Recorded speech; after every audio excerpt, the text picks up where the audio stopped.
Welcome to This Explainer. Today, we're putting on our senior analyst's hats to conduct a thorough after-action review of a mission known as Operation Nightfall. We're going to completely deconstruct the tactical friction, the technological vulnerabilities, and honestly, the sheer human endurance required to execute one of the most complex combat search and rescue missions in modern military history. Let's dive right in.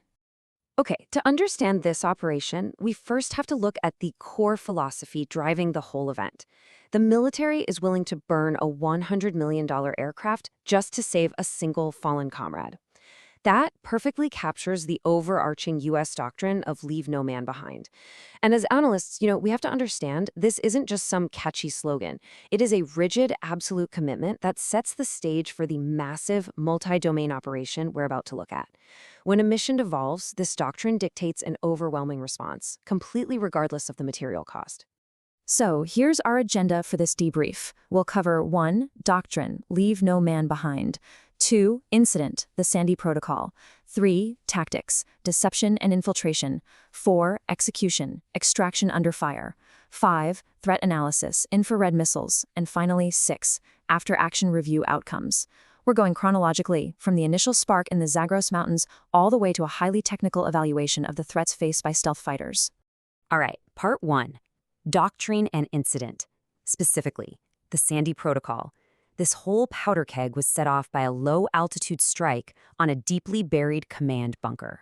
To actually reach that bunker, a flight of 2 F-15E Strike Eagles had to cross the Iranian border. They used terrain-following radar to stay way beneath the Bavar 373 long-range missile network. But to drop their GBU-28 bunker buster, the lead jet had to pull up, breaking the radar horizon. That brief exposure, that was literally all it took. A highly mobile Taurus surface-to-air missile locked right on. Now, the pilot spoofed the first missile, but a second detonated on proximity, causing a catastrophic hydraulic failure. Both crew members had to eject into the pitch-black mountains.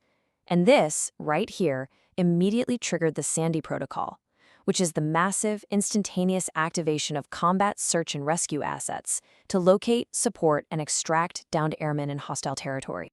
Now, you have to imagine the immense physical toll of surviving behind enemy lines. The Injured Weapons System Officer, or WSO, didn't just sit there waiting for a pickup. Demonstrating absolute textbook survival tactics, he hiked over 2 miles through jagged peaks and deep valleys to scale a massive 7,000-foot ridge. He deliberately utilized terrain masking to hide from long-range radar, and he only used sporadic emergency beacon bursts.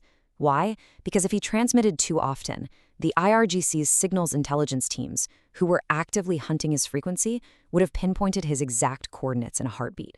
Moving on to Section 2, Tactics. We're talking deception and infiltration. Recovering an asset in a heavily contested environment requires an immense, coordinated, multi-domain response just to manipulate the battle space. We can break this entire operation down into 5 methodical stages. Stage 1 is evasion, which we just covered. Then Stage 2, CIA deception. Stage 3, tip of the spear. Stage 4, FOB setup. And Stage 5, extraction. Let's talk about Stage 2 because this is where the tradecraft really shines. The CIA initiated a massive disinformation campaign. They leaked rumors inside Iran of a phantom ground exfiltration, basically tricking the IRGC into believing U.S. forces were already smuggling the officer out over land. This brilliantly diverted enemy military resources away from the actual extraction site, buying the rescue package the critical time they desperately needed. Let's track the timeline for a second to see just how rapidly a battlespace can completely devolve. At 2:15 a.m., the F-15 goes down.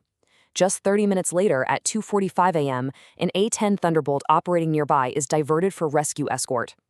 As Iranian quick reaction forces close in on the downed airmen, that A-10 executes a low-level strafing run, neutralizing the convoy. But the noise and the tracers completely reveal its position.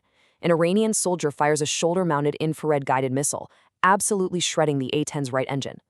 Thanks to its legendary armor, the pilot manages to make it to the Persian Gulf before ejecting. So now, at 3:15 a.m., the main CSAR package launches. But suddenly, we've got a massive problem. One rescue mission has just turned into 2. And by 4:45 a.m., the rescue chopper Pedro 11 locates the A-10 pilot Strobe. To support this escalating multi-front logistical nightmare, the U.S. military made an incredibly audacious move.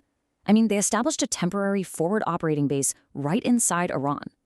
utilizing an abandoned agricultural airstrip near Shiraz city. And we're talking tiny, just 200 feet wide and 3,900 feet long. They turned an empty dirt strip into a full-fledged staging ground to support the transport aircraft and helicopters required for the extraction. Which brings us to Section 3, Execution. The extraction under fire.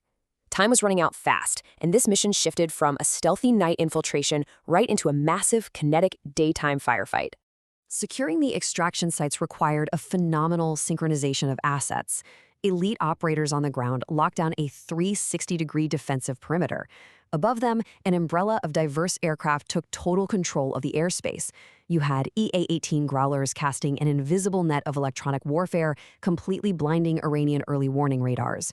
Meanwhile, MH-6 Littlebirds and A-10 Thunderbolts laid down a withering wall of suppressive close air support, just annihilating any IRGC elements that stepped within their threat envelope.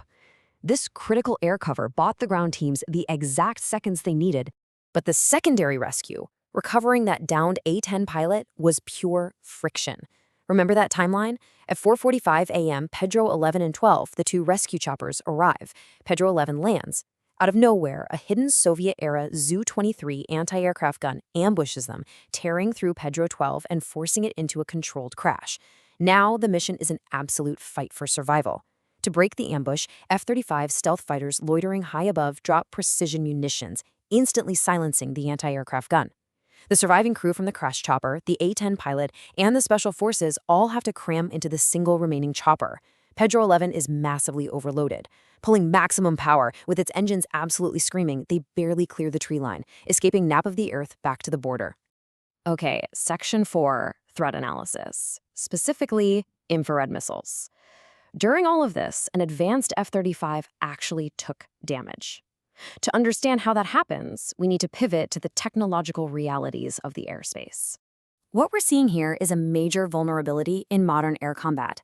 Sure, radar-guided missiles can be defeated by the F-35's stealth geometry and radar-absorbing materials. Its radar cross-section is incredibly small, comparable to a bird. It is heavily optimized to defeat billion-dollar radio frequency radar systems. However, stealth does not mean completely invisible. The F-35 is powered by the Pratt & Whitney F-135 engine, which produces a massive thermal footprint. Modern air defense networks are shifting to passive infrared search and track systems to scan the skies for these exact heat anomalies. And here's the scary part. Because these systems emit no energy themselves, they do not trigger the pilot's radar warning receivers. The pilot is painted with a target lock without ever even knowing it. So how on earth does a pilot survive an unseen threat?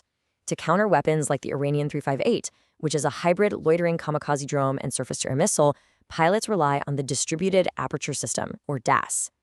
When an infrared missile is launched, it immediately becomes a ruse of physics. The DAS uses 6 infrared cameras positioned around the aircraft to provide a 360-degree spherical view. These instantly detect the intense heat signature of the incoming missile's rocket motor and alert the pilot.